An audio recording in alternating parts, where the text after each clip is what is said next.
Muy buenos días, hermanos.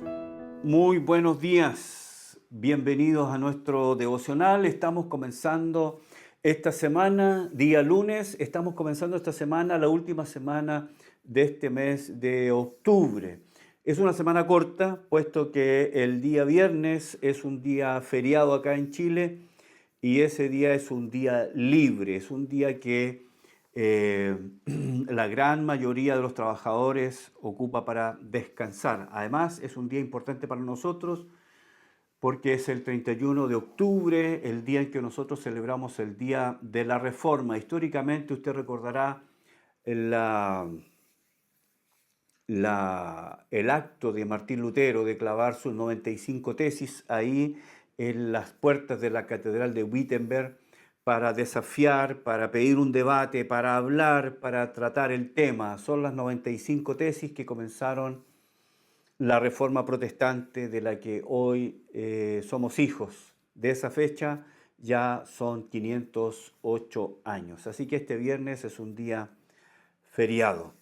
Estamos nosotros en una serie estudiando la profecía de Isaías, capítulo 53. En esta serie que titulamos He aquí mi siervo, estamos estudiando los diferentes cánticos escritos por el profeta Isaías, escrito, como ya lo hemos dicho, 700 años antes. Son 700 años antes que el profeta Isaías se anticipó para hablar de la vida, los padecimientos, para hablar de lo que ocurriría con el siervo de Dios. Así que vamos a continuar nuestro estudio en el verso 7. Si usted lo tiene a mano, si usted tiene su Biblia a mano, lo invito a que la abra conmigo. Isaías capítulo 53, verso 7 en adelante. Si lo tiene, vamos a leerlo. Dice, angustiado él y afligido, no abrió su boca. Como cordero fue llevado al matadero, y como oveja delante de sus trasquiladores, enmudeció y no abrió su boca. Por cárcel y por juicio fue quitado, y su generación, ¿quién la contará? Porque fue cortado de la tierra de los vivientes, y por la rebelión de mi pueblo fue herido. Y se dispuso con los impíos su sepultura, mas con los ricos fue en su muerte, aunque nunca hizo maldad, ni hubo engaño en su boca. La semana pasada comenzamos a estudiar esta porción del verso 7 al 9, porción que habla, ¿no? Porción que nos enseña sobre el juicio a que el Señor Jesús fue sometido. Usted recordará, lo dijimos la semana pasada, que el Señor Jesús enfrentó dos diferentes tipos de juicio. Uno fue el juicio religioso a cargo del Sanedrín. Era un juicio que tenía que ver con la tradición judía. Y luego el juicio civil, y eso estaba a cargo de Roma. Así que el Señor Jesús enfrentó esos dos tipos de juicio, el juicio religioso a cargo del Sanedrín, de acuerdo a las leyes hebreas, y el juicio civil a cargo de Pilato, procurador romano. Usted recordará, también lo vimos la semana pasada, que en el momento, en el contexto histórico en que esto se desarrolla, Israel está bajo el poder romano. Israel está bajo el poderío romano. Roma tenía una característica diferente a los otros imperios.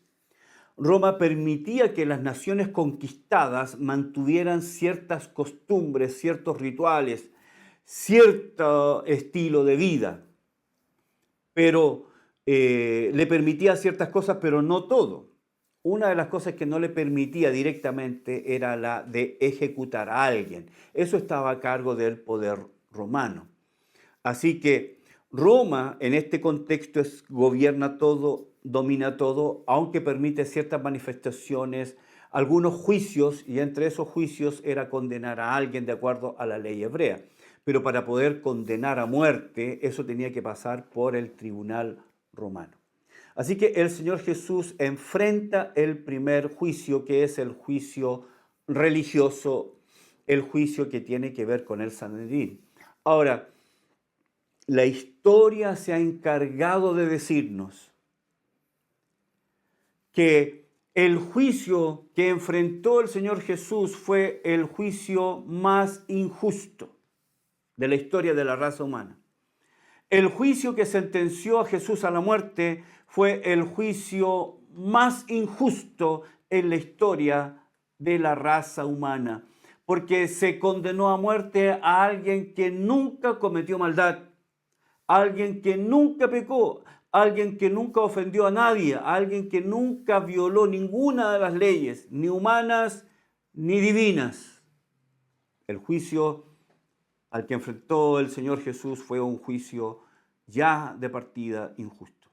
Una de las cosas que lo hace injusto es que fue, lo dijimos la semana pasada, llevado a medianoche, en las tinieblas, en las penumbras de la noche. Y esto ya era injusto porque era inadecuado, era incorrecto, era contra la ley llevar a alguien a juicio en la noche. Pero esto ocurrió con el Señor Jesús, que fue presentado ante el Sanedrín para ser acusado.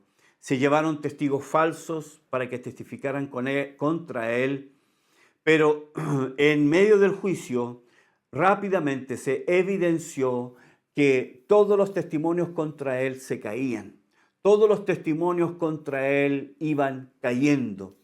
El fundamento del juicio se estaba cayendo a pedazos. Acompáñenme al Evangelio de Mateo, capítulo 26, verso 59 en adelante. Vamos a leer hasta el verso 61. Dice Mateo 26. Y los principales sacerdotes y los ancianos y todo el concilio buscaban falso testimonio contra Jesús para entregarle a la muerte. Falso testimonio.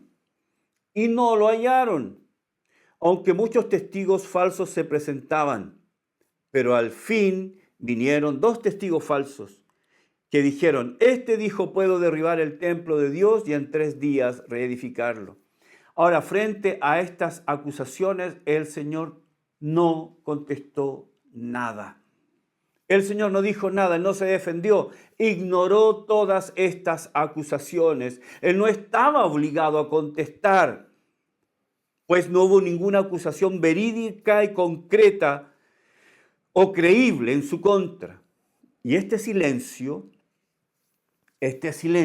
iba rápidamente exacerbando el ánimo del sumo sacerdote Caifás. Sigo leyendo en el verso 62. Y levantándose el sumo sacerdote le dijo: ¿no respondes nada? ¿Qué testifican estos contra ti? ¿Qué testifican estos contra ti? Y la Biblia nos dice en el verso 63, mas Jesús callaba. La causa se estaba desmoronando contra el Señor. La causa se estaba desmoronando, esa causa que estaba contra el Señor se estaba desmoronando. Los líderes religiosos que habían armado, que habían levantado, orquestado este juicio contra él, se dieron cuenta que su andamiaje se estaba cayendo. Nadie verídicamente podía condenar al Señor Jesús. En ese momento, hermanos, en ese momento en que acusación tras acusación, pero sin ningún peso, sin ninguna validez, y puesto eso, la causa contra el Señor se estaba cayendo, el sumo sacerdote se levanta y hace algo, se dirige hacia él. Seguramente se puso de pie, dejó su asiento del sumo sacerdote. Hubo un silencio espectral. Caminó hacia el Señor y lo mira y le dice, verso 63. Entonces el sumo sacerdote le dijo: te conjuro por el Dios viviente que nos digas si tú eres el Cristo, el Hijo de Dios. Te conjuro es el presente indicativo activo del verbo exorquizo. La palabra literalmente quiere decir extraer un juramento. Literalmente la palabra quiere decir parar a una persona delante de un tribunal para forzar un juramento verídico. Lo que está pidiendo aquí el sumo sacerdote es: dinos de una vez la verdad y te pongo delante del más alto tribunal que un judío puede tener delante de Dios. Que digas con certeza absoluta, la más absoluta de las verdades. Te pongo en una obligación delante del tribunal celestial. Di la verdad. Lo que estaba haciendo aquí el sumo sacerdote era una fórmula jurídica de la que ningún ciudadano judío podía sustraerse. Aquí el sumo sacerdote está poniendo a Jesús entre la espada y la pared y le dice: te estoy poniendo delante del Dios que es toda verdad, que digas toda la verdad. Esa sentencia, te conjuro, obligaba a Jesús a responder bajo juramento. Lo invocaba a responder delante del Dios vivo, a responder solo con una cosa, la verdad. Era una antigua fórmula para presionar a alguien a decir la verdad bajo juramento. Así que Jesús fue puesto bajo juramento por el sumo sacerdote. Ahora, no importa lo que Jesús hubiera dicho, no importa lo que Jesús hubiera respondido, de todos modos, él sería acusado de blasfemia. A pesar de que Jesús no podía mentir, lo que realmente importaba era buscar una causa para acusarle. No importa si él hubiera dicho la verdad, él iba a ser acusado. Ahora, cuando el sumo sacerdote lo pone bajo ese juramento, Jesús no podía entonces, por varias razones. Una, estaba puesto bajo juramento. Te conjuro, él tenía que decir la verdad. Segundo, él no podía mentir porque es Dios hecho hombre y Dios es toda verdad. Y tercero, él no podía negar algo que era cierto, ciertísimo. Él era Dios hecho hombre. Él era el Hijo de Dios. Entonces, Jesús es, usted recordará, Jesús es puesto bajo este juramento y es empujado a decir la verdad. ¿Y cuál es la verdad? Usted lo recordará, ¿no? Usted conoce la historia. Pero Isaías recoge esto en el verso 7 y lo voy a leer de nuevo. Angustiado él y afligido, no abrió su boca. Como cordero fue llevado al matadero y como oveja delante de sus trasquiladores enmudeció y no abrió su boca. Dice dos cosas Isaías: angustiado, la palabra literalmente quiere decir humillado, maltratado, afligido, oprimido. La idea es de doblegar a alguien.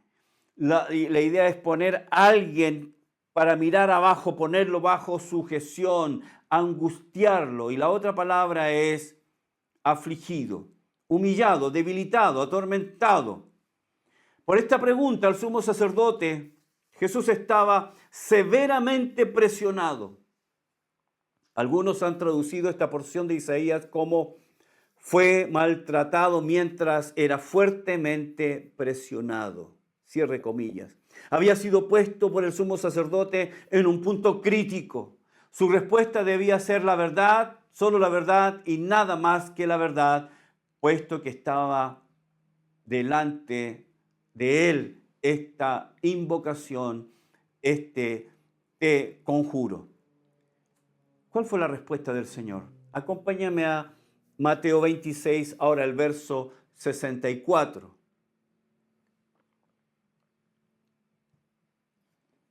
Jesús le dijo, esta es la respuesta. Estoy seguro que en ese momento en el Sanedrín no volaba una mosca. Se podía oír el latir del corazón de cada uno. Todos estaban expectantes, todos estaban apuntando. El director, todas las cámaras, todos los micrófonos estaban puestos delante del Señor Jesús, expectante a lo que Él dijera. Todos estaban esperando su respuesta. El sumo sacerdote mirándolo enfrente con esos ojos inquisidores, esperando. ¿Qué va a decir este carpintero? Y el Señor abre su boca y le dice, tú lo has dicho. Y luego dice, y además os digo que desde ahora veréis al Hijo del Hombre sentado a la diestra del poder de Dios y viniendo en las nubes del cielo. La respuesta del Señor fue sencilla, tú lo has dicho. Ahora, para nuestros oídos occidentales, para nuestros oídos de personas del siglo XXI, pareciera más una evasiva. Pareciera más un desvío, no enfrentar la pregunta, responder con una evasiva. Pero recuerde que esto ocurrió en el primer siglo. Es una cultura diferente, es una manera diferente de hablar, es una manera diferente de expresarse. Así que tenemos que volver 2000 años atrás y ver qué es lo que significaba en ese momento ese tú lo has dicho. Ese tú lo has dicho era la forma de responder en un juicio. Era la manera más culta de contestar una pregunta en un juicio. Decir sí o decir no se consideraba descortés. Así que cuando alguien quería contestar afirmativamente, decía, tú lo has dicho. Así que el Señor contestó primero cortésmente, pero afirmativamente. La pregunta del sumo sacerdote es, ¿eres tú el Cristo? ¿Eres tú el Mesías? La respuesta del Señor fue clara y contundente. Tú lo has dicho. ¿Qué hizo el sumo sacerdote? Verso 65. Entonces el sumo sacerdote rasgó sus vestiduras diciendo, ¡ha blasfemado! ¿Por qué? Si el Señor dijo lo que Él era. Y luego el sumo sacerdote dice, ¿qué más necesidad tenemos de testigos?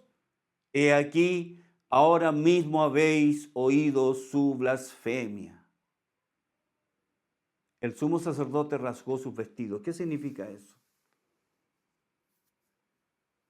Cuando el sumo sacerdote actuaba como juez, que este era el caso, la costumbre requería que expresara su horror frente a cualquier blasfemia que se dijera en su presencia.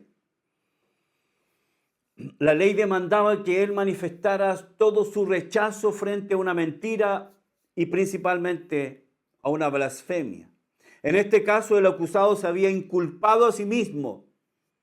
Sus propias palabras, que habían sido oídas por todo el Sanedrín, lo acusaban y lo condenaban que él estaba cometiendo blasfemia, porque siendo hombre se había hecho o se había autonombrado hijo del Dios Altísimo. Así que cuando el sumo sacerdote rasga sus vestidos, era una demostración de desprecio a esas palabras. Eso era una demostración de que él y todo el Sanedrín consideraban las palabras de Jesús como una blasfemia. ¿Pero por qué blasfemia? Jesús está contestando la verdad. Fue puesto delante de ese juramento. Te conjuro, era un juramento. Tienes que decir la verdad. Lo que hizo el Señor, no solamente en respuesta a la evidencia que era verdadera, sino en respuesta a su propia naturaleza, que es verdad. Él no puede mentir. Tito capítulo 1, verso 2. Dios no puede mentir. Dios es en esencia verdad. Él no puede ir en contra de su propia esencia.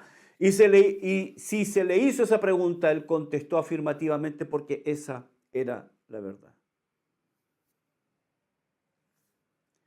Ellos lo consideraban una blasfemia porque, como ya dije, todos esperaban al Mesías general, al Mesías libertador, al Mesías conquistador, al Mesías que iba a librar de la opresión romana a su pueblo. Pero aparece Jesús, que es el otro lado completamente. es el punto opuesto completamente de lo que se esperaba. Es la antípoda de lo que se esperaba. Porque todos, como dije, esperaban ese general libertador poderoso que iba a librar a Israel de la opresión romana. Entonces él no podía ser, no cumplía la expectativa para ser considerado el Mesías. Así que todos los que estaban ahí entendieron el peso de las palabras de Jesús. Él se estaba haciendo igual a Dios. Por esa razón comenzaron, dice el verso 67, ahí mismo comenzaron a escupirle, le dieron puñetazos, lo abofetearon. Porque él, desde su punto de vista, había cometido blasfemia. Termina ahí el juicio religioso. Jesús se enfrenta a otro juicio. Es el juicio civil. Este juicio civil comienza la mañana siguiente. Y es cuando deciden enviar a Jesús delante de Pilato, quien era el gobernador romano. Jesús ahora está de pie ante Pilato. Y nuevamente se le hace la pregunta. Pilato nuevamente hace la pregunta. Usted recordará que Pilato es el representante de César ahí en Jerusalén. Pilato es el representante de la ley civil. Así que Jesús comparece delante de él. Y nuevamente le hace la pregunta, ¿eres tú el rey de los judíos? ¿Eres tú? Ahora la respuesta del Señor en Mateo 27:11, la respuesta del Señor es, tú lo dices, que como ya hemos dicho, era la manera pulcra, era la manera responsable y veraz, era la manera educada de responder a un sí o un no. Tú lo dices, es una respuesta afirmativa. Las acusaciones continuaban de parte de los judíos contra Jesús y el silencio del Señor causó sorpresa en Pilato. Y Pilato le dice, ¿no contestas? ¿No dices nada? ¿No te defiendes? Recuerden lo que dice Isaías en el verso 7, no abrió su boca, no se defendió. Charles Spurgeon dice lo siguiente, comillas, en su interrogatorio nuestro Señor Jesús no dijo una palabra en defensa propia, porque sabía que no valía la pena él sabía que no valía la pena para un cordero suplicar a los lobos, cierre comillas. Así que Pilato reconoció inmediatamente que era la envidia. Pilato reconoció inmediatamente que el tema de fondo, el gran tema de fondo, era la envidia que había provocado la acusación del Señor, contra el Señor. Aún su propia mujer, la propia mujer de Pilato, le pidió que no tuviera nada que ver con la muerte de Jesús. Y aquí Pilato está en una encrucijada. ¿Qué hace? ¿Qué hace? ¿Qué va a hacer? Porque inmediatamente se da cuenta de la inocencia de Jesús, se da cuenta de esta conspiración de los líderes judíos para llevarlo a la muerte. Aún su propia mujer sabe que es inocente. ¿Qué va a hacer Pilato? ¿Cómo se saca, como decimos nosotros en Chile, cómo se saca el pillo? ¿Cómo sale jugando con esto? Leamos juntos Juan, Evangelio de Juan, capítulo 19, verso 10. Entonces le dijo Pilato, ¿a mí no me hablas? Recuerde que Jesús guardó su boca, él no abrió su boca para defenderse a sí mismo. Y Pilato le pregunta, ¿a mí no me hablas? ¿No sabes que tengo autoridad para crucificarte y que tengo autoridad para soltarte? La respuesta de Jesús fue que esa autoridad que él tenía y que Jesús la reconoce, había sido dada de parte de Dios. Tú tienes esa autoridad y reconozco esa autoridad porque esa autoridad que tú tienes ha sido dada por mi Padre. Permítame un paréntesis. La autoridad delegada es una autoridad que viene de parte de Dios. Y aún esa autoridad que poseía el Imperio Romano era una autoridad que provenía de parte de Dios. Para pensar. Cierre paréntesis. Así que Pilato le dice, yo tengo el poder para crucificarte y tengo el poder para darte vida. ¿Y no hablas? Y vieron que los judíos vieron que Pilato se demoraba y se demoraba. Entonces los judíos comenzaron a acusar a Pilato que si no entregaba a Jesús a la muerte, él no era amigo de César. Pilato se da cuenta de esta acusación que termina por ponerlo entre la espada y la pared. Si tú no condenas a Jesús, no eres amigo de César, porque este Jesús se ha autoproclamado rey de los judíos. Eso es conspiración en Roma. Si tú liberas a este hombre, no eres amigo de César. ¿Y quiere que le diga algo? Pilato tenía en su dedo un anillo con una inscripción, una frase que decía Amicus Caesarius, literalmente amigo de César. Y este anillo fue un obsequio del mismo emperador que simbolizaba el aprecio que tenía César por Pilato. Tú eres mi amigo. Y el grito de los judíos, si tú no lo condenas, no eres amigo de César, no eres amigo de César. Pilato no tiene más que condenar a Jesús a la muerte, y la muerte más terrible. 1000 muertes. Morir la cruz era morir 1000 muertes. Si Pilato no condena a Jesús, no podía ser considerado amigo de César. Muchas gracias por acompañarme en el devocional de hoy. Muchas gracias, hermanos, también por sus saludos. Mañana seguiremos estudiando esta porción de la profecía de Isaías en esta serie que titulamos He aquí mi siervo. Que Dios los bendiga. Nos volvemos a encontrar mañana.